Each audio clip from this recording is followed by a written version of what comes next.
உலகை காப்பாற்றிய நீலகண்டன் பற்றி உங்களுக்கு தெரியுமா? வாருங்கள் பார்ப்போம். இந்த உலகம் இன்று உயிரோடு இருக்க காரணம் ஒரு தியாகம், ஒரு மௌனம், ஒரு கழுத்தில் அடங்கிய விஷம். அது நீலகண்டன் சிவன். ஒரு காலத்தில் தேவர்களுக்கும் அசுரர்களுக்கும் ஒரே ஆசை, அமிர்தம், அமரத்துவம்.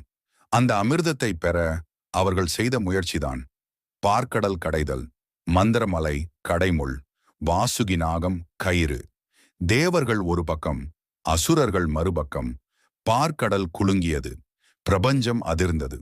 ஆனால் அமிர்தம் வருவதற்கு முன் முதலில் வெளிவந்தது ஆழகால விஷம். அந்த விஷம் அவ்வளவு கொடியது. ஒரு துளி விழுந்தாலும் பூமி அழியும், காற்று எரியும், உயிர் முடியும். தேவர்கள் பயந்தார்கள், அசுரர்கள் ஓடினார்கள். பிரபஞ்சம் உதவி கேட்டது.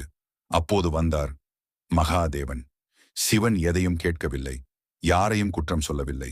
உலகம் காக்கப்பட வேண்டும், அது மட்டும்தான் அவரது முடிவு.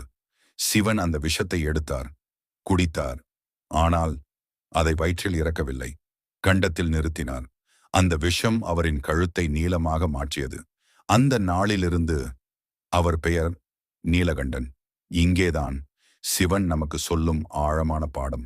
வாழ்க்கையிலும் நமக்கு விஷம் வரும். 1 அவமானம், 2 கோபம், 3 வலி, 4 ஏமாற்றம். அதை வெளியில் சிந்தினால் மற்றவர்களை அழிக்கும், உள்ளே இறக்கினால் உன்னை அழிக்கும். சிவன் சொல்வது இதுதான்: விஷத்தை மறுக்காதே, அதை கட்டுப்படுத்து. கோபத்தை வன்முறையாக்காதே, வலியை விஷமாக மாற்றாதே, அவமானத்தை பழியாக மாற்றாதே, அதை ஞானமாக மாற்று.